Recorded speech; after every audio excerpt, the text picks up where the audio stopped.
हाँ जी स्टूडेंट्स, ਅੱਜ ਅਸੀਂ ਆਪਣੀ 12ਵੀਂ ਕਲਾਸ ਸੈਕਸ਼ਨ ਸੀ ਦੀ 6ਵੀਂ ਸਟੋਰੀ ਦਾ ਬੁੱਲ ਬੀਨੀਥ ਦਾ ਅਰਥ, ਜਿਸ ਨੂੰ ਕਿ ਕੁਲਵੰਤ ਸਿੰਘ ਵਿਰਕ ਨੇ ਲਿਖਿਆ ਹੋਇਆ ਹੈ, ਅਸੀਂ ਇਸ ਸਟੋਰੀ ਦੀ ਕੰਪਰੀਹੈਂਸਿਵ ਐਕਸਪਲੇਨੇਸ਼ਨ ਅਤੇ ਐਨਾਲਿਸਿਸ ਕਵਰ ਕਰਾਂਗੇ। ਸਟੂਡੈਂਟਸ, ਇਸ ਸਟੋਰੀ ਦੀ ਸੀਰੀਜ਼ ਦਾ ਇਹ ਪਹਿਲਾ ਵੀਡੀਓ ਹੋਏਗਾ। ਸਟੂਡੈਂਟਸ, ਮੈਂ ਤੁਹਾਨੂੰ ਦੱਸਣਾ ਚਾਹਾਂਗਾ ਕਿ ਮੈਂ 12ਵੀਂ ਕਲਾਸ ਦੇ ਜਨਰਲ ਇੰਗਲਿਸ਼ ਦੇ ਸਿਲੇਬਸ ਦੀਆਂ ਸਾਰੀਆਂ ਸਟੋਰੀਜ਼ ਆਪਣੇ ਵੀਡੀਓਜ਼ ਦੇ ਵਿੱਚ ਕਵਰ ਕਰ ਚੁੱਕਿਆ ਹਾਂ, ਜਿਨ੍ਹਾਂ ਵਿੱਚ ਤੁਹਾਡੀ ਪਹਿਲੀ story the school for sympathy, ਦੂਸਰੀ ਸਟੋਰੀ ਅ ਕਮੇਲੀਅਨ, ਤੀਸਰੀ ਸਟੋਰੀ ਭੋਲੀ, ਚੌਥੀ ਸਟੋਰੀ ਦਾ ਗੋਲਡ ਫਰੇਮ ਅਤੇ ਪੰਜਵੀਂ ਸਟੋਰੀ ਦਾ ਬਾਬਰਸ ਟ੍ਰੇਡ ਯੂਨੀਅਨ ਸ਼ਾਮਿਲ ਨੇ। ਸਟੂਡੈਂਟਸ, ਮੈਂ ਇਹਨਾਂ ਸਾਰੀਆਂ ਸਟੋਰੀਜ਼ ਦੀ ਕੰਪਰੀਹੈਂਸਿਵ ਐਕਸਪਲੇਨੇਸ਼ਨ ਅਤੇ ਐਨਾਲਿਸਿਸ ਦੇ ਵੀਡੀਓ ਇਹਨਾਂ ਸਟੋਰੀਜ਼ ਦੇ ਚੈਪਟਰਸ ਦੇ ਐਂਡ ਦੇ ਵਿੱਚ ਦਿੱਤੇ ਹੋਏ ਸ਼ਾਰਟ ਆਨਸਰ ਟਾਈਪ ਕੁਐਸਚਨਸ ਅਤੇ ਲੌਂਗ ਆਨਸਰ ਟਾਈਪ ਕੁਐਸਚਨਸ ਦੇ ਸਾਰੇ ਵੀਡੀਓਜ਼ ਤੁਹਾਡੇ ਨਾਲ ਆਲਰੇਡੀ ਸ਼ੇਅਰ ਕਰ ਚੁੱਕਿਆ ਹਾਂ। ਮੈਨੂੰ ਪੂਰੀ ਉਮੀਦ ਹੈ ਕਿ ਤੁਸੀਂ ਇਹ ਸਾਰੇ ਵੀਡੀਓ ਜ਼ਰੂਰ ਦੇਖੇ ਹੋਣਗੇ। ਜੇਕਰ ਤੁਹਾਡਾ ਕੋਈ ਵੀ ਵੀਡੀਓ ਇਹਨਾਂ ਦੇ ਵਿੱਚੋਂ ਮਿਸ ਹੈ ਤਾਂ ਮੈਂ 12ਵੀਂ ਕਲਾਸ ਦੀ ਪਲੇਲਿਸਟ ਦਾ ਲਿੰਕ ਸਕਰੀਨ ਦੇ ਟੌਪ ਰਾਈਟ ਕਾਰਨਰ ਦੇ ਉੱਪਰ ਪ੍ਰੋਵਾਈਡ ਕਰ ਰਿਹਾ ਹਾਂ, ਜਿਸ ਤੇ ਜਾ ਕੇ ਤੁਸੀਂ ਮੇਰੇ ਦੁਆਰਾ ਬਣਾਏ ਹੋਏ +2 ਕਲਾਸ ਜਨਰਲ ਇੰਗਲਿਸ਼ ਦੇ ਸਿਲੇਬਸ ਦੇ ਸਾਰੇ ਚੈਪਟਰਸ ਦੇ ਵੀਡੀਓਜ਼ ਦੀ ਲਿਸਟ ਪ੍ਰਾਪਤ ਕਰ ਸਕਦੇ ਹੋ ਅਤੇ ਉਹਨਾਂ ਲਿਸਟ ਦੇ ਵਿੱਚੋਂ ਜੋ ਵੀ ਤੁਹਾਡੇ ਵੀਡੀਓਜ਼ ਮਿਸ ਹੋਏ ਨੇ ਉਹ ਤੁਸੀਂ ਦੇਖ ਸਕਦੇ ਹੋ। ਸਟੂਡੈਂਟਸ, ਸਟੋਰੀ ਸ਼ੁਰੂ ਕਰਨ ਤੋਂ ਪਹਿਲਾਂ ਆਪਾਂ ਇਸ ਸਟੋਰੀ ਦੇ ਰਾਈਟਰ ਬਾਰੇ ਜਾਣਕਾਰੀ ਪ੍ਰਾਪਤ ਕਰ ਲੈਂਦੇ ਹਾਂ। ਤਾਂ ਜਿਵੇਂ ਕਿ ਸਾਡੀ ਸਟੋਰੀ ਦਾ ਨਾਮ ਹੈ ਜੀ ਦਾ ਬੁੱਲ ਬੀਨੀਥ ਦਾ ਅਰਥ। ਦਾ ਬੁੱਲ ਦਾ ਮਤਲਬ ਹੁੰਦਾ ਬੱਚਿਓ ਬਲਦ। ਬੀਨੀਥ ਇਜ਼ ਅ ਪ੍ਰੈਪੋਜੀਸ਼ਨ, ਇਹਦਾ ਮਤਲਬ ਹੁੰਦਾ ਹੈ ਨੀਚੇ। ਦਾ ਅਰਥ ਧਰਤੀ, ਤਾਂ ਧਰਤੀ ਹੇਠਲਾ ਬਲਦ। ਤਾਂ ਇਹ ਸਾਡੀ ਸਟੋਰੀ ਦਾ ਨਾਮ ਹੈ ਜੀ ਅਤੇ ਇਸ ਸਟੋਰੀ ਨੂੰ ਕੁਲਵੰਤ ਸਿੰਘ ਵਿਰਕ ਨੇ ਲਿਖਿਆ ਹੋਇਆ ਹੈ। ਮੈਨੂੰ ਪੂਰੀ ਉਮੀਦ ਹੈ ਕਿ ਬੱਚਿਓ ਤੁਸੀਂ ਆਪਣੇ ਪੰਜਾਬੀ ਦੇ ਕਿਸੇ ਕਲਾਸ ਦੇ ਸਬਜੈਕਟ ਦੇ ਵਿੱਚ ਇਹਨਾਂ ਦੀ ਲਿਖੀ ਹੋਈ ਕੋਈ ਨਾ ਕੋਈ ਕਹਾਣੀ ਜ਼ਰੂਰ ਪੜ੍ਹੀ ਹੋਏਗੀ। ਹੋ ਸਕਦਾ ਹੈ ਕਿ ਤੁਸੀਂ ਇਹ ਵਾਲੀ ਕਹਾਣੀ ਵੀ ਆਪਣੀ ਪਹਿਲਾਂ ਵਾਲੀ ਕਿਸੇ ਕਲਾਸ ਦੇ ਵਿੱਚ ਪੜ੍ਹੀ ਹੋਵੇ। ਹੁਣ ਇਹ ਧਰਤੀ ਹੇਠਲੇ ਬਲ ਦਾ ਕੀ ਮਤਲਬ ਹੈ ਬੱਚਿਓ, ਇਹ ਤਾਂ ਸਾਨੂੰ ਸਟੋਰੀ ਪੜ੍ਹ ਕੇ ਪਤਾ ਚੱਲੇਗਾ। ਤਾਂ ਕੁਲਵੰਤ ਸਿੰਘ ਵਿਰਕ ਜਿਹੜੇ ਨੇ ਉਹਨਾਂ ਦੇ ਬਾਰੇ ਇੰਟਰੋਡਕਟਰੀ ਪੈਰਾਗ੍ਰਾਫ ਲਿਖਿਆ, ਆਪਾਂ ਪੜ੍ਹ ਲੈਂਦੇ ਹਾਂ ਕਿ Kulwant Singh Virk was an author who wrote mostly in Punjabi but extensively in English also. ਤਾਂ ਕੁਲਵੰਤ ਸਿੰਘ ਵਿਰਕ, ਜਿਨ੍ਹਾਂ ਦਾ ਜਨਮ 1921 ਈਸਵੀ ਵਿੱਚ ਹੋਇਆ ਅਤੇ ਉਹਨਾਂ ਦੀ ਡੈਥ 1987 ਈਸਵੀ ਦੇ ਵਿੱਚ ਹੋਈ ਹੈ ਬੱਚਿਓ, ਉਹ ਇੱਕ ਲੇਖਕ ਸੀ ਜੀ, ਆਥਰ, ਅਤੇ ਉਹਨਾਂ ਨੇ ਜ਼ਿਆਦਾਤਰ ਮੋਸਟਲੀ ਪੰਜਾਬੀ ਦੇ ਵਿੱਚ ਲਿਖਿਆ ਹੈ, ਪਰੰਤੂ ਇੰਗਲਿਸ਼ ਦੇ ਵਿੱਚ ਵੀ ਉਹਨਾਂ ਨੇ ਐਕਸਟੈਂਸਿਵਲੀ ਲਿਖਿਆ। ਨਾ ਐਕਸਟੈਂਸਿਵਲੀ ਦਾ ਮਤਲਬ ਹੁੰਦਾ ਬੱਚਿਓ ਵਿਆਪਕ ਤੌਰ ਤੇ। ਇਹਦਾ ਮਤਲਬ ਇਹ ਹੋਇਆ ਕਿ ਉਹਨਾਂ ਨੇ ਇੰਗਲਿਸ਼ ਦੇ ਵਿੱਚ ਵੀ ਆਪਣੀਆਂ ਸਟੋਰੀਜ਼ ਲਿਖੀਆਂ ਨੇ। His short stories were translated into several other languages including Russian and Japanese। ਉਹਨਾਂ ਦੀਆਂ ਜਿਹੜੀਆਂ ਸ਼ਾਰਟ ਸਟੋਰੀਜ਼ ਨੇ, ਮਤਲਬ ਕਿ ਲਘੂ ਕਹਾਣੀਆਂ, ਛੋਟੀਆਂ ਕਹਾਣੀਆਂ, ਉਹਨਾਂ ਨੂੰ ਟਰਾਂਸਲੇਟ ਕੀਤਾ ਗਿਆ ਕਈ ਭਾਸ਼ਾਵਾਂ ਦੇ ਵਿੱਚ, ਸੈਵਰਲ ਅਦਰ ਲੈਂਗੁਏਜਿਸ ਦੇ ਵਿੱਚ ਵੀ ਟਰਾਂਸਲੇਟ ਕੀਤਾ ਗਿਆ, ਜਿਨ੍ਹਾਂ ਭਾਸ਼ਾਵਾਂ ਦੇ ਵਿੱਚ ਰਸ਼ੀਅਨ ਲੈਂਗੁਏਜ ਸ਼ਾਮਲ ਹੈ ਬੱਚਿਓ ਅਤੇ ਜੈਪਨੀਜ਼ ਲੈਂਗੁਏਜ ਵੀ ਸ਼ਾਮਲ ਹੈ। ਮਤਲਬ ਕਈ ਹੋਰ ਦੇਸ਼ਾਂ ਦੀਆਂ ਭਾਸ਼ਾਵਾਂ ਦੇ ਵਿੱਚ ਵੀ ਇਹਨਾਂ ਦੀਆਂ ਕਹਾਣੀਆਂ ਪ੍ਰਕਾਸ਼ਿਤ ਕੀਤੀਆਂ ਗਈਆਂ ਨੇ ਟਰਾਂਸਲੇਟ ਕਰਕੇ, ਅਤੇ ਉਹ ਬਹੁਤ ਜ਼ਿਆਦਾ ਪਪੂਲਰ ਵੀ ਹੋਈਆਂ ਨੇ। His writings won several awards। ਹੁਣ ਉਹਨਾਂ ਨੇ ਜਿਹੜੇ ਇਹ ਕਹਾਣੀਆਂ ਲਿਖੀਆਂ ਨੇ ਬੱਚਿਓ, ਰਾਈਟਿੰਗਸ ਲਿਖੀਆਂ ਨੇ, ਉਹਨਾਂ ਨੇ ਬਹੁਤ ਸਾਰੇ ਅਵਾਰਡਸ ਪ੍ਰਾਪਤ ਕੀਤੇ ਨੇ। In 1958 he won his first award for his short story compilation titled ਦੁੱਧ ਦਾ ਛੱਪੜ A Pound of Milk। ਤਾਂ 1958 ਦੇ ਵਿੱਚ ਬੱਚਿਓ ਉਹਨਾਂ ਨੇ ਪਹਿਲਾ ਅਵਾਰਡ ਪ੍ਰਾਪਤ ਕੀਤਾ ਅਤੇ ਇਹ ਅਵਾਰਡ ਉਹਨਾਂ ਨੇ ਆਪਣੀਆਂ ਲਘੂ ਕਹਾਣੀਆਂ ਦੇ ਸੰਗ੍ਰਹਿ ਤੋਂ ਪ੍ਰਾਪਤ ਕੀਤਾ। ਨੂੰ ਕੰਪਾਈਲੇਸ਼ਨ ਦਾ ਮਤਲਬ ਹੁੰਦਾ ਬੱਚਿਓ ਸੰਗ੍ਰਹਿ। ਸੰਗ੍ਰਹਿ ਕਿਹਾ ਜਾਂਦਾ ਬੱਚਿਓ ਕਿ ਜਦੋਂ ਕਹਾਣੀਆਂ ਦਾ ਸੰਕਲਨ ਕੀਤਾ ਜਾਂਦਾ ਹੈ, ਮਤਲਬ ਕਾਫੀ ਸਾਰੀਆਂ ਕਹਾਣੀਆਂ ਨੂੰ ਇਕੱਠਾ ਕਰਕੇ ਇੱਕ ਬੁੱਕ ਦੀ ਸ਼ੇਪ ਦਿੱਤੀ ਜਾਂਦੀ ਹੈ, ਤਾਂ ਅਸੀਂ ਉਸ ਨੂੰ ਕੰਪਾਈਲੇਸ਼ਨ ਕਹਿੰਦੇ ਹਾਂ। ਤਾਂ ਇਸ ਬੁੱਕ ਦਾ ਨਾਮ ਉਹਨਾਂ ਨੇ ਕੀ ਰੱਖਿਆ ਸੀ ਜੀ, ਦੁੱਧ ਦਾ ਛੱਪੜ। ਇੰਗਲਿਸ਼ 'ਚ ਅਸੀਂ ਇਸ ਨੂੰ A Pound of Milk ਕਹਿੰਦੇ ਹਾਂ ਅਤੇ ਇਸੇ ਸੰਗ੍ਰਹਿ ਤੋਂ ਇਹਨਾਂ ਨੂੰ ਪਹਿਲਾ ਅਵਾਰਡ ਮਿਲਿਆ ਸੀ। ਇਹ ਬੁੱਕ ਬੱਚਿਓ ਕਾਫੀ ਜ਼ਿਆਦਾ ਪਪੂਲਰ ਹੋਈ ਸੀ। ਮੈਨੂੰ ਉਮੀਦ ਹੈ ਕਿ ਤੁਸੀਂ ਇਹਦੇ ਵਿੱਚੋਂ ਕੋਈ ਨਾ ਕੋਈ ਕਹਾਣੀ ਜ਼ਰੂਰ ਪੜ੍ਹੀ ਹੋਣੀ ਆਪਣੀ ਲਾਈਫ ਦੇ ਵਿੱਚ। He won the National Sahitya Academy Award in 1968 for his short compilation ਨਵੇਂ ਲੋਕ ਨਿਊ ਫੋਕਸ। 1968 ਈਸਵੀ ਦੇ ਵਿੱਚ ਇਹਨਾਂ ਨੂੰ ਭਾਰਤੀ ਸਾਹਿਤਿਆ ਅਕੈਡਮੀ ਅਵਾਰਡ ਮਿਲਿਆ। ਕਿਉਂ ਮਿਲਿਆ? ਕਿਉਂਕਿ ਇਹਨਾਂ ਨੇ ਇੱਕ ਹੋਰ ਲਘੂ ਕਹਾਣੀਆਂ ਦਾ ਸੰਗ੍ਰਹਿ ਪ੍ਰਕਾਸ਼ਿਤ ਕੀਤਾ ਸੀ, ਜਿਹਦਾ ਨਾਮ ਸੀ ਜੀ ਨਵੇਂ ਲੋਕ। ਇੰਗਲਿਸ਼ 'ਚ ਆਪਾਂ ਇਸ ਨੂੰ ਨਿਊ ਫੋਕ ਕਹਿੰਦੇ ਹਾਂ। He was also recognized by the Literary Forum of Canada in 1984 and acclaimed for his contribution to literature by the Punjab Sahitya Academy in 1986। ਤਾਂ ਇਹਨਾਂ ਨੂੰ ਇੱਕ ਹੋਰ ਪਛਾਣ ਮਿਲੀ ਜੀ, ਕਿੱਥੇ? ਕੈਨੇਡਾ ਦੇ ਲਿਟਰੇਰੀ ਫੋਰਮ ਵੱਲੋਂ। ਨਾ ਫੋਰਮ ਦਾ ਮਤਲਬ ਹੁੰਦਾ ਬੱਚਿਓ ਮੰਚ, ਇੱਕ ਅਜਿਹਾ ਮੰਚ ਜਿਸ ਉੱਤੇ ਬਹੁਤ ਸਾਰੇ ਵਿਦਵਾਨ ਆਪਣੇ ਜਿਹੜੇ ਆਈਡੀਆਜ਼ ਨੇ ਉਹ ਸ਼ੇਅਰ ਕਰ ਸਕਦੇ ਨੇ, ਇੱਕ ਦੂਜੇ ਨੂੰ ਦੱਸ ਸਕਦੇ ਨੇ, ਇੱਕ ਦੂਜੇ ਤੋਂ ਸਿੱਖ ਸਕਦੇ ਨੇ। ਤਾਂ ਕੈਨੇਡਾ ਦਾ ਇੱਕ ਲਿਟਰੇਰੀ ਫੋਰਮ ਹੈ ਜੀ, ਉਹਨਾਂ ਵੱਲੋਂ ਵੀ ਕੁਲਵੰਤ ਸਿੰਘ ਵਿਰਕ ਜੀ ਨੂੰ ਪਛਾਣ ਮਿਲੀ। ਇਹ 1984 ਈਸਵੀ ਦੇ ਵਿੱਚ ਹੋਇਆ ਅਤੇ ਉਹਨਾਂ ਨੂੰ ਪ੍ਰੇਜ਼ ਕੀਤਾ ਗਿਆ। ਨਾਓ ਐਕਲੇਮਡ ਫॉर ਦਾ ਮਤਲਬ ਹੁੰਦਾ ਬੱਚਿਓ ਪ੍ਰੇਜ਼ਡ ਫॉर ਦਾ ਮਤਲਬ ਪ੍ਰਸ਼ੰਸਾ ਮਿਲਣੀ, ਅਤੇ ਇਹਨਾਂ ਨੂੰ ਇਹ ਪ੍ਰਸ਼ੰਸਾ ਪੰਜਾਬੀ ਸਾਹਿਤ ਦੇ ਵਡਮੁੱਲੇ ਯੋਗਦਾਨ ਦੇ ਕਰਕੇ ਮਿਲੀ ਅਤੇ ਇਹ ਪ੍ਰਸ਼ੰਸਾ ਇਹਨਾਂ ਨੂੰ ਪੰਜਾਬ ਸਾਹਿਤ ਅਕੈਡਮੀ ਵੱਲੋਂ 1986 ਦੇ ਵਿੱਚ ਮਿਲੀ ਸੀ। ਸਟੂਡੈਂਟਸ, ਤੁਹਾਡੀ ਬੁੱਕ ਦੇ ਪੇਜ ਨੰਬਰ 168 ਦੇ ਉੱਪਰ ਇਸ ਸਟੋਰੀ ਦੇ ਐਂਡ ਦੇ ਵਿੱਚ ਗਲੋਸਰੀ ਦਿੱਤੀ ਹੋਈ ਹੈ ਅਤੇ ਇਸ ਗਲੋਸਰੀ ਦੇ ਵਿੱਚ ਬਹੁਤ ਸਾਰੇ ਵਰਡਸ ਨੇ, ਜਿਵੇਂ ਕਿ ਤੁਸੀਂ ਸਕਰੀਨ ਦੇ ਉੱਪਰ ਦੇਖ ਪਾ ਰਹੇ ਹੋ। ਇਹ ਟੋਟਲ 20 ਵਰਡਸ ਨੇ ਜੋ ਕਿ ਇਸ ਸਟੋਰੀ ਦੇ ਵਿੱਚ ਆਏ ਨੇ ਅਤੇ ਉਹਨਾਂ ਦੀ ਇਹਨਾਂ ਨੇ ਈਜ਼ੀ ਲੈਂਗੁਏਜ ਦੇ ਵਿੱਚ ਐਕਸਪਲੇਨੇਸ਼ਨ ਦਿੱਤੀ ਹੋਈ ਹੈ। ਤਾਂ ਸਟੂਡੈਂਟਸ, ਮੈਂ ਤੁਹਾਡੀ ਸਹੂਲੀਅਤ ਦੇ ਲਈ ਇਹ ਸਾਰੇ ਵਰਡਸ ਚੈਪਟਰ ਦੇ ਨਾਲ ਡਿਸਕਸ ਕੀਤੇ ਨੇ, ਜਿਵੇਂ ਕਿ ਤੁਸੀਂ ਸਕਰੀਨ ਦੇ ਵਿੱਚ ਦੇਖ ਪਾ ਰਹੇ ਹੋ। ਇਹ ਸਾਰੀ ਗਲੋਸਰੀ ਮੈਂ ਨਾਲ ਡਿਸਕਸ ਕੀਤੀ ਹੈ। ਜਿਵੇਂ ਜਿਵੇਂ ਵਰਡ ਸਾਡੇ ਚੈਪਟਰ ਦੇ ਵਿੱਚ ਟੈਕਸਟ ਦੇ ਵਿੱਚ ਆਉਂਦੇ ਜਾਣਗੇ, ਮੈਂ ਨਾਲ ਤੁਹਾਨੂੰ ਸਮਝਾਉਂਦਾ ਜਾਵਾਂਗਾ। ਸਟੂਡੈਂਟਸ, ਮੈਂ +1 ਅਤੇ +2 ਕਲਾਸਿਸ ਦੇ ਜਨਰਲ ਇੰਗਲਿਸ਼ ਅਤੇ ਇਲੈਕਟਿਵ ਇੰਗਲਿਸ਼ ਦੇ ਬਹੁਤ ਸਾਰੇ ਵੀਡੀਓਜ਼ ਬਣਾਏ ਹੋਏ ਹਨ। ਇਹਨਾਂ ਵੀਡੀਓਜ਼ ਨੂੰ ਦੇਖਣ ਦੇ ਲਈ ਤੁਸੀਂ YouTube ਦੀ ਸਰਚ ਬਾਰ ਤੇ ਜਾ ਕੇ ਦੀਪਕ ਸੂਦ ਲਵ ਲਰਨਿੰਗ ਟੂ ਲੀਡ ਟਾਈਪ ਕਰੋ। ਰਿਜ਼ਲਟ ਵਿੱਚ ਆਈ ਪਹਿਲੀ ਸਾਈਟ ਦੇ ਦੀਪਕ ਸੂਦ ਦੇ ਜਾ ਕੇ ਕਲਿੱਕ ਕਰੋ। ਤਾਂ ਇਸ ਤਰ੍ਹਾਂ ਤੁਸੀਂ ਚੈਨਲ ਤੇ ਪਹੁੰਚ ਜਾਵੋਗੇ, ਜਿੱਥੇ ਤੁਸੀਂ ਵੀਡੀਓਜ਼ ਦਾ ਇੱਕ ਸੈਕਸ਼ਨ ਦੇਖੋਗੇ। ਵੀਡੀਓਜ਼ ਤੇ ਕਲਿੱਕ ਕਰੋ, ਤੁਹਾਨੂੰ ਮੇਰੀਆਂ ਬਣਾਈਆਂ ਹੋਈਆਂ ਸਾਰੀਆਂ ਵੀਡੀਓਜ਼ ਤੁਹਾਨੂੰ ਮਿਲ ਜਾਣਗੀਆਂ। ਇਸ ਦੇ ਵਿੱਚ +1 +2 ਦੀਆਂ ਸਾਰੀਆਂ ਕਲਾਸਿਸ ਦੀਆਂ ਜੋ ਮੈਂ ਵੀਡੀਓਜ਼ ਬਣਾਈਆਂ ਹਨ ਉਹ ਸ਼ਾਮਿਲ ਹਨ। ਪਲੇਲਿਸਟ ਵਾਲੇ ਸੈਕਸ਼ਨ ਤੇ ਜਾ ਕੇ ਤੁਸੀਂ ਸਾਰੀਆਂ ਪਲੇਲਿਸਟ ਪ੍ਰਾਪਤ ਕਰ ਪਾਓਗੇ, ਜਿਵੇਂ ਕਿ ਕਲਾਸ 12 ਦੀ ਪਲੇਲਿਸਟ ਚੌਥੇ ਨੰਬਰ ਤੇ ਹੈ। ਇਸ ਤੇ ਤੁਸੀਂ ਜਾ ਕੇ ਜਦੋਂ ਵਿਊ ਫੁੱਲ ਪਲੇਲਿਸਟ ਕਰੋਗੇ ਤਾਂ ਤੁਹਾਨੂੰ ਕਲਾਸ 12 ਦੀਆਂ ਸਾਰੀਆਂ ਵੀਡੀਓਜ਼ ਮਿਲ ਜਾਣਗੀਆਂ। ਇਸੇ ਤਰ੍ਹਾਂ ਤੁਸੀਂ ਬਾਕੀ ਕਲਾਸ 11 ਉਹਨਾਂ ਦੀ ਪਲੇਲਿਸਟ ਤੇ ਜਾ ਕੇ ਸਾਰੀਆਂ ਵੀਡੀਓਜ਼ ਪ੍ਰਾਪਤ ਕਰ ਸਕਦੇ ਹੋ। ਅਤੇ ਇਸੇ ਤਰ੍ਹਾਂ ਮੈਂ ਕਲਾਸ 11 ਤੇ ਕਲਾਸ 12 ਦੀਆਂ ਗ੍ਰਾਮਰ ਦੀਆਂ ਵੀਡੀਓ ਲਿਸਟ ਬਣਾਈ ਹੋਈ ਹੈ, ਤਾਂ ਉਹ ਸਾਰੀਆਂ ਵੀਡੀਓਜ਼ ਤੁਹਾਨੂੰ ਪ੍ਰਾਪਤ ਹੋ ਜਾਣਗੀਆਂ। ਅਤੇ ਇੱਕ ਪਲੇਲਿਸਟ ਇੰਗਲਿਸ਼ ਇਲੈਕਟਿਵ ਕਲਾਸ 11 ਦੀ ਵੀ ਹੈ ਅਤੇ ਉਸ ਦੇ ਵਿੱਚ ਤੁਹਾਨੂੰ ਸਾਰੀਆਂ ਕਲਾਸ 11 ਦੀਆਂ ਪਲੇਲਿਸਟ ਪ੍ਰਾਪਤ ਹੋ ਜਾਣਗੀਆਂ। ਤਾਂ ਮੈਂ ਤੁਹਾਨੂੰ ਸਾਰਿਆਂ ਨੂੰ ਅਪੀਲ ਕਰਦਾ ਹਾਂ ਕਿ ਇੱਕ ਵਾਰ ਤੁਸੀਂ ਦੀਪਕ ਸੂਦ ਲਵ ਲਰਨਿੰਗ ਟੂ ਲੀਡ ਚੈਨਲ ਤੇ ਜ਼ਰੂਰ ਵਿਜ਼ਿਟ ਕਰੋ। ਸਟੂਡੈਂਟਸ, ਰਾਈਟਰ ਦੇ ਬਾਰੇ ਜਾਣਕਾਰੀ ਪ੍ਰਾਪਤ ਕਰਨ ਤੋਂ ਬਾਅਦ ਆਪਾਂ ਸਟੋਰੀ ਦਾ ਟੈਕਸਟ ਸ਼ੁਰੂ ਕਰਦੇ ਹਾਂ। Hathi Khara was not far from Amritsar and it was one of the most conveniently situated villages right on the Pakka Metal Road। Story ਦੇ ਸ਼ੁਰੂ ਵਿੱਚ ਹੀ ਇੱਕ ਸਥਾਨ ਦਾ ਨਾਮ ਆਉਂਦਾ ਹੈ ਜੀ, ਪਿੰਡ ਦਾ ਨਾਮ, ਜਿਸ ਦਾ ਨਾਮ ਹੈ ਥਾਥੀ ਖਾਰਾ। ਤਾਂ ਬੱਚਿਓ ਯਾਦ ਰੱਖਣਾ ਹੈ, ਥਾਥੀ ਖਾਰਾ ਇੱਕ ਪਿੰਡ ਦਾ ਨਾਮ ਹੈ। ਇਹ ਪਿੰਡ ਅੰਮ੍ਰਿਤਸਰ ਤੋਂ ਜ਼ਿਆਦਾ ਦੂਰ ਨਹੀਂ ਸੀ। ਫਾਰ ਦਾ ਮਤਲਬ ਹੁੰਦਾ ਬੱਚਿਓ ਦੂਰ, ਅਤੇ ਇਹ ਜਿਹੜਾ ਪਿੰਡ ਸੀ ਇਹ ਪੱਕੇ ਮੈਟਲ ਰੋਡ, ਇੱਥੇ ਮੈਟਲ ਰੋਡ ਦਾ ਮਤਲਬ ਬੱਚਿਓ ਲੁੱਕ ਵਾਲੇ ਰੋਡ ਤੋਂ ਹੈ, ਜੋ ਕਿ ਪੱਕਾ ਰੋਡ ਹੁੰਦਾ ਹੈ, ਉਸ ਦੇ ਉੱਪਰ ਇਹ ਸਥਿਤ ਸੀ। ਰਾਈਟ ਔਨ ਮੇਨ ਰੋਡ ਦੇ ਉੱਪਰ ਇਹ ਸਥਿਤ ਸੀ। ਇਸ ਕਰਕੇ ਇਹ ਬਹੁਤ ਹੀ ਸੁਵਿਧਾਜਨਕ ਜਿਹੜੇ ਪਿੰਡ ਸੀਗੇ ਜੋ ਕਿ ਰੋਡ ਦੇ ਉੱਪਰ ਹੁੰਦੇ ਨੇ, ਉਹਨਾਂ ਦੇ ਵਿੱਚੋਂ ਇੱਕ ਸੀ। ਕਨਵੀਨੀਐਂਟਲੀ ਦਾ ਮਤਲਬ ਇੱਥੇ ਬੱਚਿਓ ਹੈ ਸੁਵਿਧਾਜਨਕ। ਇਸ ਲਾਈਨ ਦਾ ਮਤਲਬ ਇਹ ਹੋਇਆ ਕਿਉਂਕਿ ਕੁਝ ਪਿੰਡ ਜਿਹੜੇ ਹੁੰਦੇ ਨੇ ਬੱਚੇ ਉਹ ਮੇਨ ਰੋਡ ਦੇ ਉੱਪਰ ਸਥਿਤ ਹੁੰਦੇ ਨੇ, ਤਾਂ ਫਿਰ ਉੱਥੇ ਪਹੁੰਚਣਾ ਬੜਾ ਈਜ਼ੀ ਹੁੰਦਾ ਹੈ। ਉਹਨਾਂ ਵਿੱਚੋਂ ਹੀ ਇੱਕ ਪਿੰਡ ਸੀ।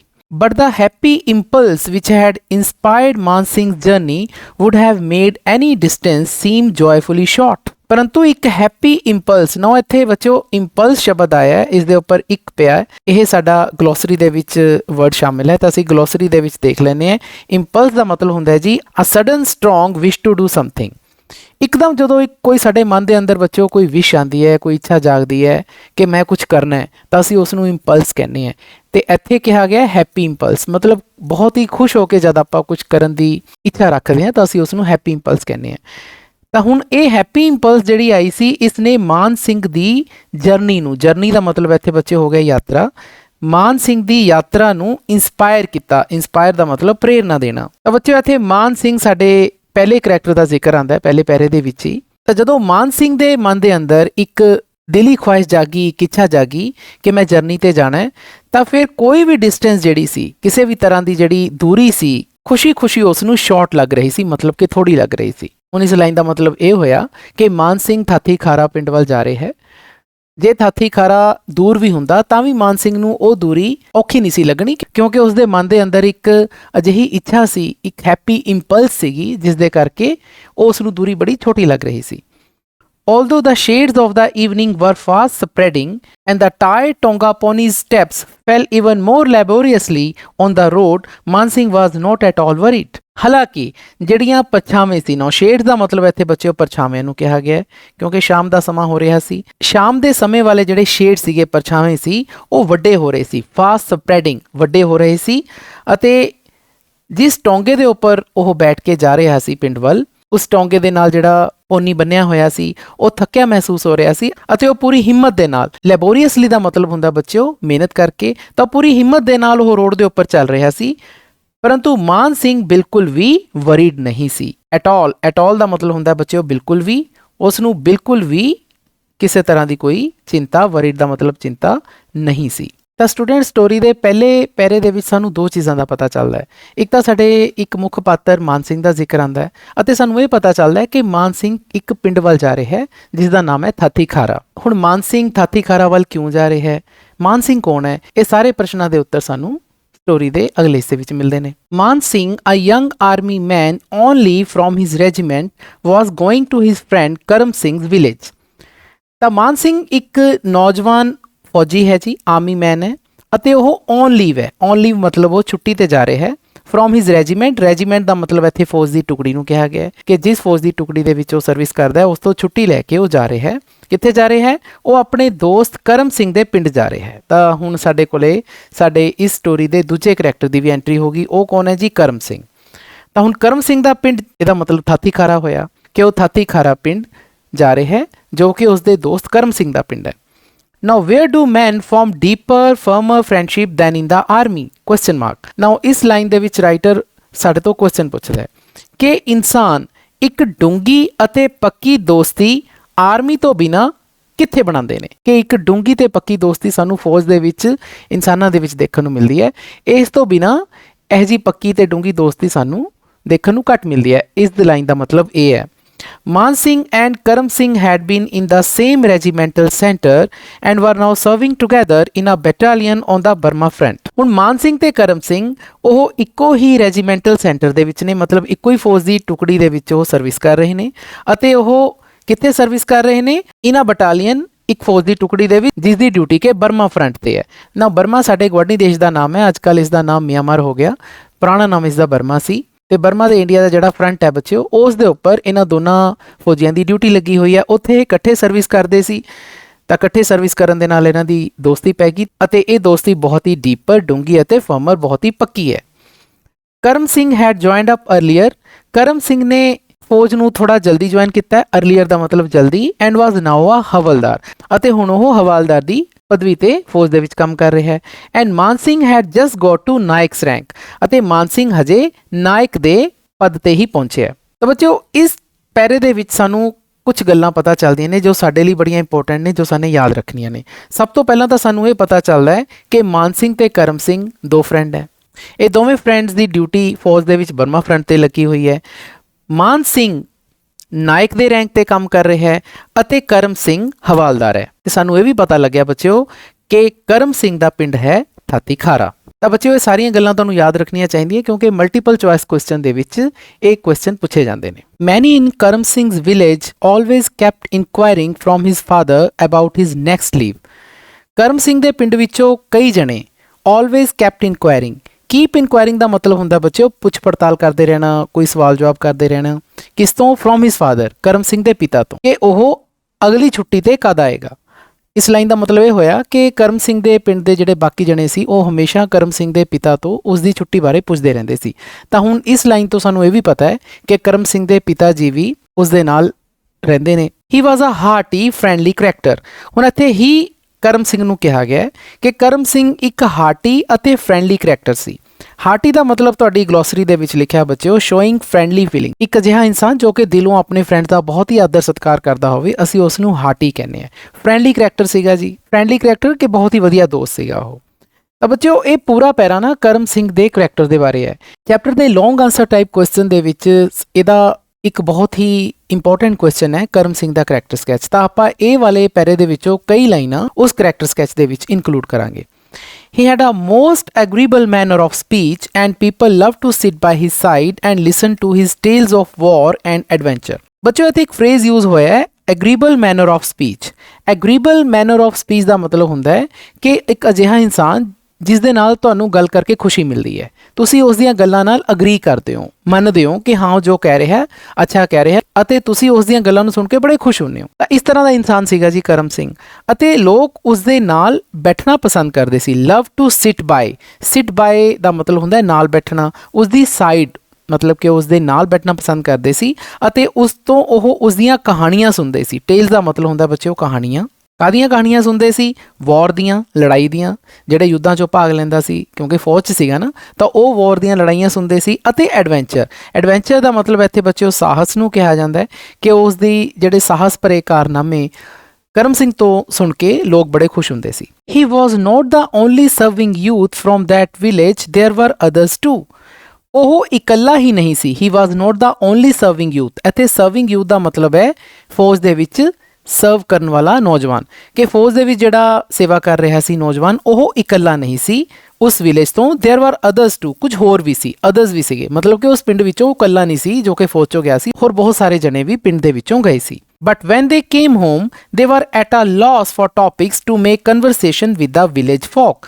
ਪਰ ਜਦੋਂ ਉਹ ਘਰ ਆਉਂਦੇ ਸੀ, ਹੁਣ ਇੱਥੇ ਦੇ ਦਾ ਮਤਲਬ ਜਿਹੜੇ ਅਦਰਸ ਗਏ ਹੋਏ ਸੀਗੇ, ਜਿਹੜੇ ਹੋਰ ਨੌਜਵਾਨ ਫੌਜ ਦੇ ਵਿੱਚ ਗਏ ਹੋਏ ਸੀ, ਉਹਨਾਂ ਦੀ ਗੱਲ ਹੋ ਰਹੀ ਹੈ, ਕਿ ਜਦੋਂ ਉਹ ਪਿੰਡ ਵਾਪਸ ਆਉਂਦੇ ਸੀ, they were at a loss for topics. ਤਾਂ ਬੱਚਿਓ ਇੱਥੇ ਇੱਕ ਇਡੀਅਮ ਯੂਜ਼ ਹੋਇਆ ਹੈ, ਉਹ ਹੈ to be at a loss.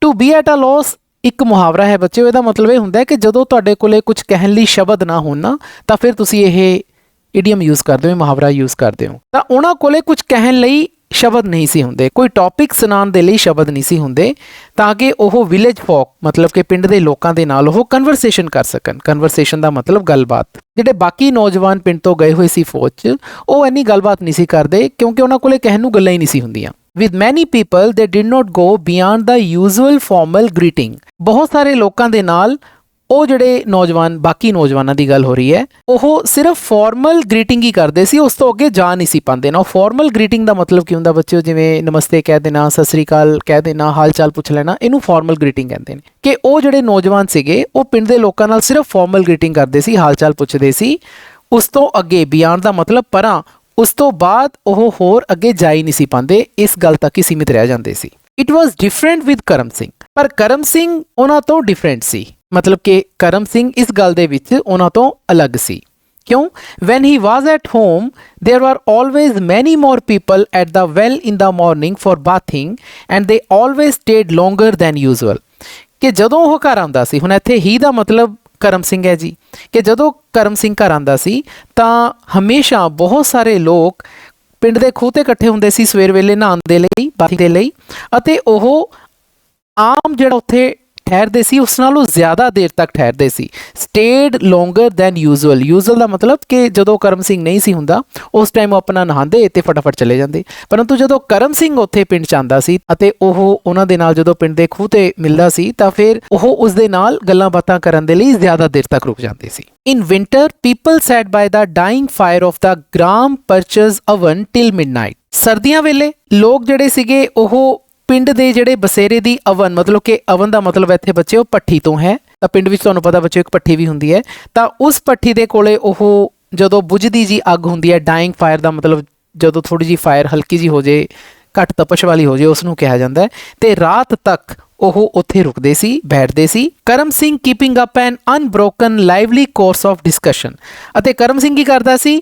ਇੱਕ ਨਾ ਖਤਮ ਹੋਣ ਵਾਲੀ ਡਿਸਕਸ਼ਨ ਦਾ ਮਤਲਬ ਗੱਲਬਾਤ, ਅਤੇ ਉਹ ਵੀ ਕੀ ਹੁੰਦੀ ਸੀ? ਲਾਈਵਲੀ, ਮਤਲਬ ਕਿ ਬਹੁਤ ਹੀ ਜ਼ਿਆਦਾ ਇੰਟਰਸਟਿੰਗ ਹੁੰਦੀ ਸੀ, ਜੋ ਉਹਨਾਂ ਨੂੰ ਬੰਨ੍ਹ ਕੇ ਬਿਠਾ ਦਿੰਦੀ ਸੀ। ਤਾਂ ਅੱਧੀ ਰਾਤ ਤੱਕ ਇਹ ਗੱਲਬਾਤ ਕਰਮ ਸਿੰਘ ਦੀ ਚੱਲਦੀ ਰਹਿੰਦੀ ਸੀ, ਤੇ ਉਸ ਦੀਆਂ ਗੱਲਾਂ ਉਹ ਸਰਦੀਆਂ 'ਚ ਵੀ ਭੱਠੀ ਦੇ ਕੋਲੇ ਬੈਠੇ ਸੁਣਦੇ ਰਹਿੰਦੇ ਸੀ।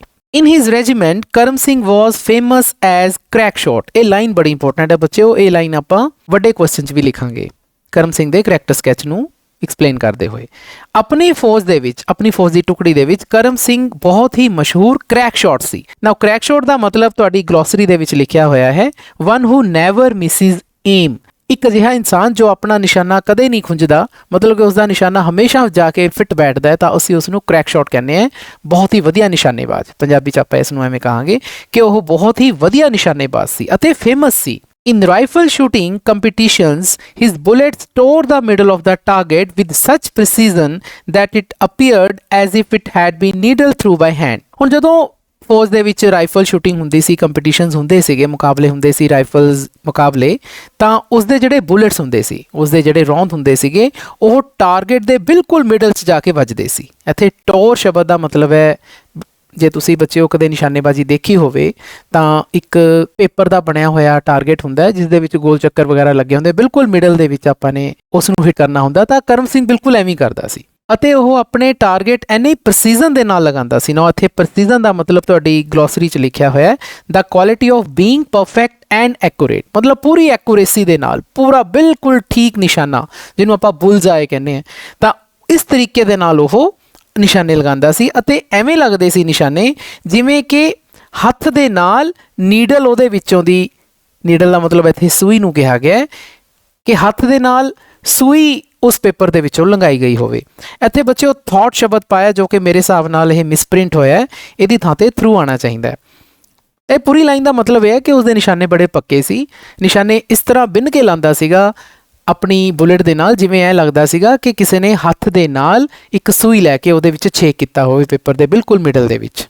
During the war, many a Japanese soldier hiding himself in the branches of a tree had fallen uncannily to his ravaging shots.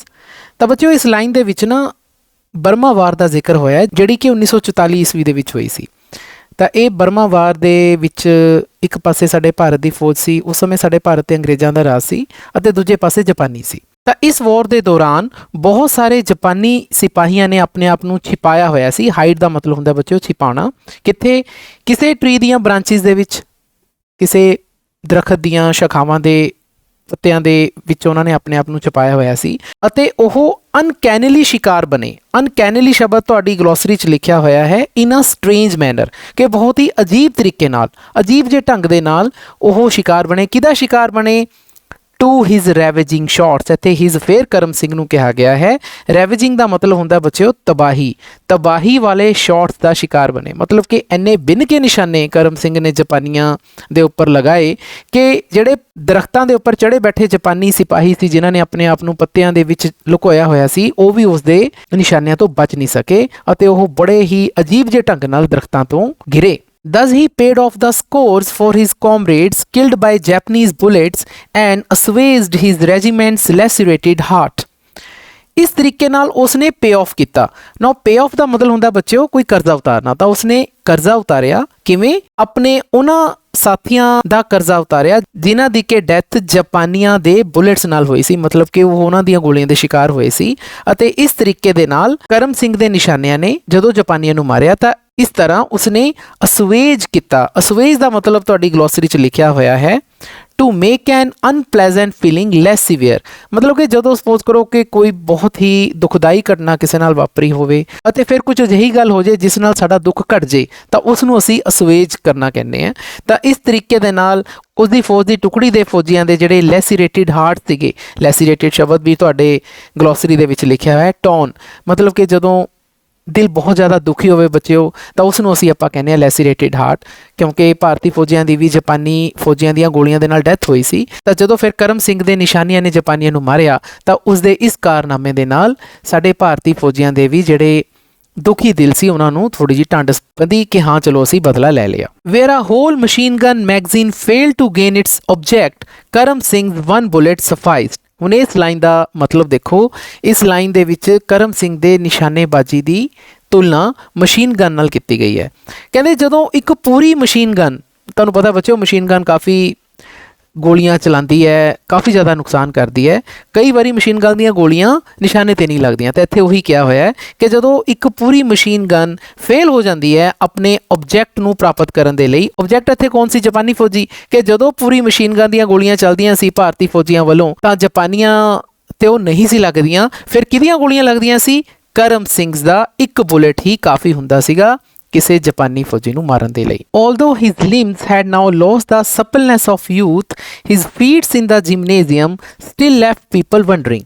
ਹਾਲਾਂਕਿ ਹੁਣ ਉਹਦੇ ਜਿਹੜੇ ਸਰੀਰ ਦੇ ਅੰਗ ਸੀ ਉਹ ਆਪਣੀ ਸਪਲਨੈਸ ਗਵਾ ਚੁੱਕੇ ਸੀ। ਨਾ ਸਪਲਨੈਸ ਸ਼ਬਦ ਤੁਹਾਡੀ ਗਲੋਸਰੀ ਦੇ ਵਿੱਚ ਲਿਖਿਆ ਹੋਇਆ ਹੈ, ability to bend and move parts of your body easily into different positions. ਅਸੀਂ ਆਪਣੇ ਬੋਡੀ ਦੇ ਜਿਹੜੇ ਵੱਖ-ਵੱਖ ਅੰਗ ਨੇ ਉਹ ਬੜੀ ਈਜ਼ਲੀ ਹਿਲਾ ਜੁਲਾ ਲੈਂਦੇ ਹਾਂ।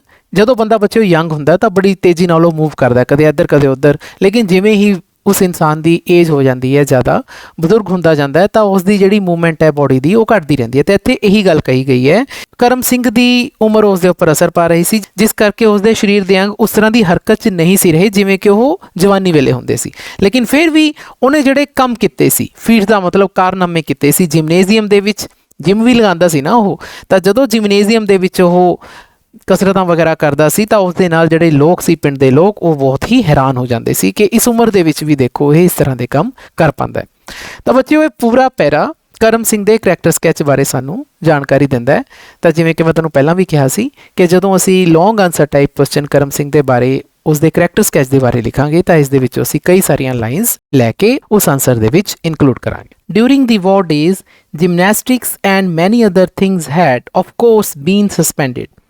ਤਾਂ ਹੁਣ ਜੰਗ ਚੱਲ ਰਹੀ ਸੀ ਜੀ, ਜਿਵੇਂ ਮੈਂ ਤੁਹਾਨੂੰ ਦੱਸਿਆ ਕਿ ਬਰਮਾ ਵਾਰ 1944 ਦੀ ਗੱਲ ਹੈ, ਤਾਂ ਉਦੋਂ ਜਾਪਾਨੀਆਂ ਤੇ ਇੰਡੀਆ ਦੇ ਵਿਚਕਾਰ ਜੰਗ ਚੱਲ ਰਹੀ ਸੀ। ਤਾਂ ਉਹਨਾਂ ਦਿਨਾਂ ਦੇ ਦੌਰਾਨ, ਯੁੱਧ ਦੇ ਦਿਨਾਂ ਦੇ ਦੌਰਾਨ, ਜਿਹੜੇ ਜਿਮਨੇਜ਼ੀਅਮ ਸੀਗੇ, ਜੋ ਜਿਮਸ ਵਗੈਰਾ ਸੀ ਅਤੇ ਹੋਰ ਬਹੁਤ ਸਾਰੀਆਂ ਚੀਜ਼ਾਂ ਸਸਪੈਂਡ ਹੋ ਗਈਆਂ ਸੀ, ਮਤਲਬ ਕਿ ਰੋਕ ਦਿੱਤੀਆਂ ਗਈਆਂ ਸੀ। There were no parades in stiff uniforms led by bands. ਤਾਂ ਯੂਨੀਫਾਰਮ ਦੇ ਵਿੱਚ ਉਦੋਂ ਪਰੇਡ ਨਹੀਂ ਸੀ ਹੁੰਦੀ ਫੌਜੀਆਂ ਦੀ, ਅਤੇ ਉਹ ਬੈਂਡ ਦੇ ਨਾਲ ਨਹੀਂ ਸੀ ਚੱਲਦੀ। ਤੁਹਾਨੂੰ ਪਤਾ ਨਾ, ਫੌਜੀਆਂ ਦੇ ਅੱਗੇ ਬੈਂਡ ਵੀ ਚੱਲਦਾ ਤਾਂ ਉਹ ਉਸ ਨੂੰ ਲੀਡ ਕਰਦਾ ਹੁੰਦਾ, ਤਾਂ ਇਸ ਤਰ੍ਹਾਂ ਦਾ ਕੰਮ ਵੀ ਬੰਦ ਹੋ ਗਿਆ ਸੀ। There was no bazaar in the vicinity where one would go in mufti. ਤਾਂ ਵਿਸਿਨਿਟੀ ਸ਼ਬਦ ਬੱਚਿਓ ਤੁਹਾਡੀ ਗਲੋਸਰੀ 'ਚ ਆਇਆ, ਇਸ ਦਾ ਮਤਲਬ ਹੈ ਦਾ ਏਰੀਆ ਅਰਾਊਂਡ ਅ ਪਰਟੀਕੂਲਰ ਪਲੇਸ। ਤਾਂ ਕਿਸੇ ਜਗ੍ਹਾ ਦੇ ਆਲੇ ਦੁਆਲੇ ਦਾ ਜਿਹੜਾ ਏਰੀਆ ਹੁੰਦਾ ਅਸੀਂ ਉਸ ਨੂੰ ਵਿਸਿਨਿਟੀ ਕਹਿੰਦੇ ਹਾਂ। ਤਾਂ ਇਹਦਾ ਮਤਲਬ ਇਹ ਹੋਇਆ ਕਿ ਉਸ ਸਮੇਂ ਇਲਾਕੇ ਹੁੰਦੇ ਸੀ, ਪਿੰਡਾਂ ਦੇ ਆਲੇ ਦੁਆਲੇ ਦੇ ਇਲਾਕੇ, ਉੱਥੇ ਕੋਈ ਬਾਜ਼ਾਰ ਨਹੀਂ ਸੀ ਹੁੰਦਾ ਜਿੱਥੇ ਕਿ ਕੋਈ ਮੁਫਤੀ ਦੇ ਵਿੱਚ ਜਾ ਸਕਦਾ। ਨਾ ਇੱਥੇ ਮੁਫਤੀ ਦਾ ਮਤਲਬ ਹੈ ਬੱਚਿਓ ਸਿਵਿਲੀਅਨ ਡਰੈਸ, ਕਿ ਜਿਹੜੇ ਆਮ ਅਸੀਂ ਕੱਪੜੇ ਪਾਉਂਦੇ ਹਾਂ ਫੌਜੀਆਂ ਦੀਆਂ ਡਰੈਸਿਸ ਤੋਂ ਬਿਨਾਂ, ਉਸ ਨੂੰ ਅਸੀਂ ਸਿਵਿਲੀਅਨ ਡਰੈਸ ਕਹਿੰਦੇ ਹਾਂ। ਤਾਂ ਸਿਵਿਲੀਅਨ ਡਰੈਸ ਦੇ ਵਿੱਚ ਬਾਜ਼ਾਰ 'ਚ ਕੋਈ ਜਾ ਨਹੀਂ ਸੀ ਪਾਉਂਦਾ, ਕਿਉਂਕਿ ਉਦੋਂ ਬਾਜ਼ਾਰ ਹੀ ਨਹੀਂ ਸੀ ਹੁੰਦੇ ਯੁੱਧ ਦੇ ਦਿਨਾਂ ਦੇ ਦੌਰਾਨ। One never ran into anyone from one's village or town. ਕੋਈ ਵੀ ਕਿਸੇ ਹੋਰ ਦੇ ਪਿੰਡ ਜਾਂ ਸ਼ਹਿਰ ਨਹੀਂ ਸੀ ਆਉਂਦਾ। ਰਨ ਇਨਟੂ ਦਾ ਮਤਲਬ ਹੁੰਦਾ ਬੱਚਿਓ ਕਿਸੇ ਦੇ ਜਾਣਾ, ਇੱਕ ਜਗ੍ਹਾ ਤੋਂ ਦੂਜੀ ਜਗ੍ਹਾ ਜਾਣਾ। So when it was Man Singh's turn to go on leave, Karam Singh felt quite envious. ਤਾਂ ਜਦੋਂ ਮਾਨ ਸਿੰਘ ਦੀ ਵਾਰੀ ਆਈ ਛੁੱਟੀ ਤੇ ਜਾਣ ਦੀ, ਔਨ ਲੀਵ ਦਾ ਮਤਲਬ ਛੁੱਟੀ ਤੇ ਜਾਣ ਦੀ, ਅਸੀਂ ਪਹਿਲਾਂ ਪੜ੍ਹਿਆ ਨਾ ਕਿ ਮਾਨ ਸਿੰਘ ਛੁੱਟੀ ਤੇ ਆਇਆ ਹੋਇਆ ਸੀ। ਛੁੱਟੀ ਤੇ ਆਉਣ ਕਰਕੇ ਹੀ ਉਹ ਆਪਣੇ ਦੋਸਤ ਕਰਮ ਸਿੰਘ ਦੇ ਪਿੰਡ ਥੱਤੀ ਖਾਰਾ ਵੱਲ ਆ ਰਿਹਾ ਸੀ। ਤਾਂ ਜਦੋਂ ਮਾਨ ਸਿੰਘ ਨੂੰ ਛੁੱਟੀ ਮਿਲੀ ਤਾਂ ਕਰਮ ਸਿੰਘ ਨੂੰ ਥੋੜ੍ਹੀ ਜਿਹੀ ਜੈਲਸੀ ਹੋਈ, ਉਹ ਐਨਵੀਅਸ ਦਾ ਮਤਲਬ ਹੁੰਦਾ ਬੱਚਿਓ ਈਰਖਾ, ਕਿ ਉਸ ਨੂੰ ਥੋੜ੍ਹੀ ਜਿਹੀ ਈਰਖਾ ਮਹਿਸੂਸ ਹੋਈ। ਹਾਲਾਂਕਿ ਦੇਖੋ ਦੋਨੇ ਫਰੈਂਡਸ ਹੈ, ਲੇਕਿਨ ਕਰਮ ਸਿੰਘ ਨੂੰ ਈਰਖਾ ਹੋਈ ਕਿ ਮੈਨੂੰ ਛੁੱਟੀ ਨਹੀਂ ਮਿਲੀ, ਮਾਨ ਸਿੰਘ ਨੂੰ ਛੁੱਟੀ ਮਿਲ ਗਈ। How he wished he could also get leave. ਤਾਂ ਉਸਨੇ ਵੀ ਵਿਸ਼ ਕੀਤੀ ਸੀ, ਉਸਨੇ ਇਹ ਇੱਛਾ ਕੀਤੀ ਸੀ ਕਿ ਉਸ ਨੂੰ ਵੀ ਛੁੱਟੀ ਮਿਲ ਜਾਂਦੀ। ਦੈਨ ਦੇ ਕੁਡ ਗੋ ਟੂਗੈਦਰ, ਫਿਰ ਉਹ ਦੋਨੇ ਇਕੱਠੇ ਜਾ ਸਕਦੇ ਸੀ। ਟੂਗੈਦਰ ਦਾ ਮਤਲਬ ਇਕੱਠੇ, ਦੋਵੇਂ ਦੋਸਤ ਇਕੱਠੇ ਛੁੱਟੀ ਤੇ ਜਾ ਸਕਦੇ ਸੀ। They could perhaps pass the holiday together. ਇਸ ਤਰੀਕੇ ਦੇ ਨਾਲ ਸ਼ਾਇਦ, ਪਰਹੈਪਸ ਦਾ ਮਤਲਬ ਸ਼ਾਇਦ, ਉਹ ਆਪਣੀਆਂ ਛੁੱਟੀਆਂ ਇਕੱਠੇ ਬਿਤਾ ਸਕਦੇ ਸੀ। Chuhar Kana was not after all far away from Amritsar. ਤਾਂ ਚੂਹਰ ਕਾਨਾ ਅੰਮ੍ਰਿਤਸਰ ਤੋਂ ਬਹੁਤੀ ਦੂਰ ਵੀ ਨਹੀਂ ਸੀ, ਫਾਰ ਅਵੇ ਦੂਰ ਹੋਣਾ ਨਾ। ਉੱਥੇ ਬੱਚੇ ਇੱਕ ਹੋਰ ਪਿੰਡ ਦਾ ਜ਼ਿਕਰ ਆਇਆ ਜਿਸ ਦਾ ਨਾਮ ਹੈ ਚੂਹਰ ਕਾਨਾ। ਤਾਂ ਚੂਹਰ ਕਾਨਾ ਜਿਹੜਾ ਪਿੰਡ ਹੈ ਬੱਚਿਓ, ਇਹ ਮਾਨ ਸਿੰਘ ਦਾ ਪਿੰਡ ਹੈ। ਮਾਨ ਸਿੰਘ ਦਾ ਆਪਣਾ ਪਿੰਡ ਚੂਹਰ ਕਾਨਾ ਹੈ, ਕਰਮ ਸਿੰਘ ਦਾ ਪਿੰਡ ਠਾਥੀ ਖਾਰਾ ਹੈ। ਆ ਬੇਅਰ 50 ਮਾਈਲ ਸੈਪਰੇਟਿਡ ਦੈਮ। ਉਹਨਾਂ ਦੋਨਾਂ ਦੇ ਵਿਚਕਾਰ, ਦੋਨਾਂ ਹੀ ਪਿੰਡਾਂ ਦੇ ਵਿਚਕਾਰ ਸਿਰਫ 50 ਮੀਲ ਦਾ ਡਿਸਟੈਂਸ ਹੈ। ਇੱਥੇ ਦੈਮ ਦਾ ਮਤਲਬ ਕੀ ਹੈ? ਮਾਨ ਸਿੰਘ ਅਤੇ ਕਰਮ ਸਿੰਘ, ਕਿ ਮਾਨ ਸਿੰਘ ਤੇ ਕਰਮ ਸਿੰਘ ਦੇ ਦੋਵਾਂ ਪਿੰਡਾਂ ਦਾ ਜਿਹੜਾ ਆਪਸੀ ਡਿਸਟੈਂਸ ਹੈ ਉਹ 50 ਮੀਲ ਤੋਂ ਜ਼ਿਆਦਾ ਨਹੀਂ ਹੈ। Although one was in the area known as Majha and the other in Bar. ਹੁਣ ਉਹਨਾਂ ਵਿੱਚੋਂ ਜਿਹੜਾ ਇੱਕ ਪਿੰਡ ਹੈ ਉਹ ਮਾਝੇ ਏਰੀਏ 'ਚ ਆਉਂਦਾ ਹੈ ਅਤੇ ਦੂਸਰਾ ਬਾਰ, ਕੰਢੀ ਬਾਰ ਏਰੀਏ ਵਾਲੇ ਇਲਾਕੇ 'ਚ ਆਉਂਦਾ ਹੈ। One with roots in the past and the other still young having recently developed. ਉਹਨਾਂ ਵਿੱਚੋਂ ਇੱਕ ਪਿੰਡ ਦੀਆਂ ਜਿਹੜੀਆਂ ਜੜ੍ਹਾਂ ਨੇ ਉਹ ਪਿਛੋਕੜ ਤੋਂ ਨੇ, ਮਤਲਬ ਕਾਫੀ ਪੁਰਾਣਾ ਪਿੰਡ ਹੈ ਉਹ, ਅਤੇ ਜਿਹੜੀ ਦੂਸਰੀ ਜਗ੍ਹਾ ਹੈ ਉਹ ਥੋੜ੍ਹੀ ਜਿਹੀ ਹਜੇ ਯੰਗ ਹੈ, ਹਜੇ ਡਿਵੈਲਪ ਹੋ ਰਹੀ ਹੈ। ਤਾਂ ਬੱਚਿਓ ਇਹ ਪੂਰੇ ਪੈਰੇ ਦੇ ਵਿੱਚ ਮਾਨ ਸਿੰਘ ਤੇ ਕਰਮ ਸਿੰਘ ਦੇ ਪਿੰਡਾਂ ਦੇ ਬਾਰੇ ਜਾਣਕਾਰੀ ਸਾਨੂੰ ਮਿਲਦੀ ਹੈ। ਮਾਨ ਸਿੰਘ ਦਾ ਪਿੰਡ ਹੈ ਜੀ ਚੂਹਰ ਕਾਨਾ ਅਤੇ ਕਰਮ ਸਿੰਘ ਦਾ ਪਿੰਡ ਹੈ ਥਾਥੀ ਖਾਰਾ। ਦੋਵੇਂ ਪਿੰਡ ਅੰਮ੍ਰਿਤਸਰ ਸ਼ਹਿਰ ਦੇ ਨੇੜੇ ਤੇੜੇ ਨੇ ਅਤੇ ਦੋਵੇਂ ਪਿੰਡਾਂ ਦੀ ਜਿਹੜੀ ਆਪਸੀ ਡਿਸਟੈਂਸ ਹੈ ਉਹ 50 ਮੀਲ ਤੋਂ ਵੱਧ ਨਹੀਂ ਹੈ। ਮਾਨ ਸਿੰਘ ਹੈ ਉਹ ਕਰਮ ਸਿੰਘ ਦੇ ਪਿੰਡ ਵੱਲ ਜਾ ਰਿਹਾ ਹੈ। But leave in those days was difficult to obtain, ਪਰ ਉਹਨਾਂ ਦਿਨਾਂ ਦੇ ਵਿੱਚ ਛੁੱਟੀ ਲੈਣਾ ਬਹੁਤ ਹੀ ਔਖਾ ਸੀ। ਡਿਫਿਕਲਟ ਟੂ ਓਬਟੇਨ ਦਾ ਮਤਲਬ ਪ੍ਰਾਪਤ ਕਰਨਾ। Only rarely did some lucky people get it, ਕੇਵਲ ਬਹੁਤ ਹੀ ਘੱਟ ਕੁਝ ਖੁਸ਼ਕਿਸਮਤ ਲੋਕ ਹੀ ਇਸ ਛੁੱਟੀ ਨੂੰ ਪ੍ਰਾਪਤ ਕਰ ਪਾਉਂਦੇ ਸੀ। ਇਟ ਦਾ ਮਤਲਬ ਲੀਵ ਨੂੰ ਕਿਹਾ ਗਿਆ। Just as rarely as some lucky soldiers got the opportunity of showing gallantry and winning medals, ਇਹ ਬਿਲਕੁਲ ਉਨੀ ਹੀ ਔਖੀ ਸੀ ਜਿਵੇਂ ਕਿ ਕੁਝ ਹੀ ਜਿਹੜੇ ਖੁਸ਼ਕਿਸਮਤ ਫੌਜੀ ਸੀ ਉਹਨਾਂ ਨੂੰ ਇਹ ਮੌਕਾ ਮਿਲਦਾ ਸੀ। ਓਪਰਚੁਨਿਟੀ ਦਾ ਮਤਲਬ ਹੁੰਦਾ ਬੱਚਿਓ ਅਵਸਰ, ਮੌਕਾ। ਕਾਹਦੇ ਲਈ? ਕਿ ਉਹ ਆਪਣੀ ਬਹਾਦਰੀ ਦਿਖਾਣ। ਗੈਲੈਂਟਰੀ ਦਾ ਮਤਲਬ ਹੁੰਦਾ ਬੱਚਿਓ ਬਹਾਦਰੀ, ਤਾਂ ਕਿ ਉਹਨਾਂ ਨੂੰ ਮੈਡਲ ਮਿਲ ਸਕਣ। ਤਾਂ ਇਸ ਲਾਈਨ ਦੇ ਵਿੱਚ ਇਹ ਦੱਸਿਆ ਗਿਆ ਹੈ ਬੱਚਿਓ ਕਿ ਜਿਸ ਤਰ੍ਹਾਂ ਕਿ ਬਹੁਤ ਹੀ ਘੱਟ ਫੌਜੀਆਂ ਨੂੰ ਆਪਣੀ ਬਹਾਦਰੀ ਦਿਖਾਉਣ ਦਾ ਅਤੇ ਫਿਰ ਮੈਡਲ ਪ੍ਰਾਪਤ ਕਰਨ ਦਾ ਮੌਕਾ ਮਿਲਦਾ ਸੀ, ਬਿਲਕੁਲ ਉਸੇ ਤਰ੍ਹਾਂ ਫੌਜੀਆਂ ਨੂੰ ਬਹੁਤ ਹੀ ਘੱਟ ਛੁੱਟੀ ਮਿਲਦੀ ਸੀ ਉਹਨਾਂ ਦਿਨਾਂ ਦੇ ਵਿੱਚ। ਅਤੇ ਹੁਣ ਛੁੱਟੀ ਕਿਸ ਨੂੰ ਮਿਲ ਗਈ ਸੀ? ਮਾਨ ਸਿੰਘ ਨੂੰ ਮਿਲ ਗਈ ਸੀ। And when Man Singh got into the military truck to come away, Karam Singh gave him the parting message. ਅਤੇ ਜਦੋਂ ਮਾਨ ਸਿੰਘ ਮਿਲਟਰੀ ਟਰੱਕ ਦੇ ਵਿੱਚ ਸਵਾਰ ਹੋਇਆ ਟੂ ਕਮ ਅਵੇ, ਰੁਖਸਤ ਹੋਣ ਲਈ, ਤਾਂ ਬੱਚਿਓ ਇੱਥੇ ਜਿਹੜਾ ਕਮ ਅਵੇ ਸ਼ਬਦ ਆਇਆ ਹੈ ਇਹ ਇੱਕ ਫਰੇਜ਼ਲ ਵਰਬ ਹੈ। ਵੈਸੇ ਕਮ ਦਾ ਮਤਲਬ ਹੁੰਦਾ ਹੈ ਆਉਣਾ, ਲੇਕਿਨ ਕਮ ਦੇ ਪਿੱਛੇ ਜੇ ਪ੍ਰੈਪੋਜੀਸ਼ਨ ਅਵੇ ਆ ਜੇ ਤਾਂ ਇਸ ਦਾ ਮਤਲਬ ਬਿਲਕੁਲ ਹੀ ਚੇਂਜ ਹੋ ਜਾਂਦਾ ਹੈ।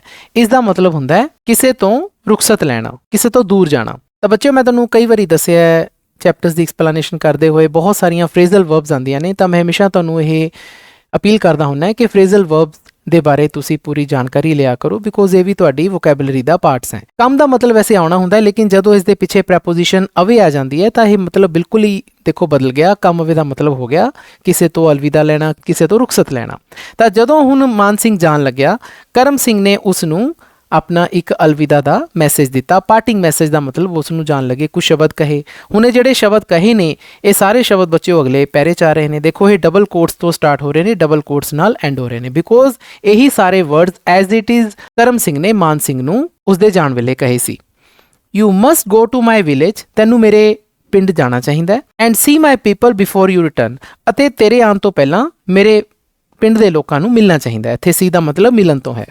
They will be very happy to see you, ਉਹ ਤੈਨੂੰ ਦੇਖ ਕੇ ਬਹੁਤ ਹੀ ਖੁਸ਼ ਹੋਣਗੇ, ਤੈਨੂੰ ਮਿਲ ਕੇ ਬਹੁਤ ਖੁਸ਼ ਹੋਣਗੇ। You can give them news of me, ਤੂੰ ਉਹਨਾਂ ਨੂੰ ਮੇਰੀ ਖਬਰ ਦੇ ਸਕਦਾ ਹੈ। They will feel as if I have met them, ਉਹ ਇਸ ਤਰ੍ਹਾਂ ਫੀਲ ਕਰਨਗੇ, ਇਸ ਤਰ੍ਹਾਂ ਉਹਨਾਂ ਨੂੰ ਲੱਗੇਗਾ ਜਿਵੇਂ ਮੈਂ ਉਹਨਾਂ ਨੂੰ ਮਿਲਿਆ ਹਾਂ। And then when I see you, ਅਤੇ ਫਿਰ ਜਦੋਂ ਮੈਂ ਤੈਨੂੰ ਮਿਲਾਂਗਾ, and get news of them from you, ਅਤੇ ਤੇਰੇ ਤੋਂ ਉਹਨਾਂ ਦੀ ਖਬਰ ਪ੍ਰਾਪਤ ਕਰਾਂਗਾ।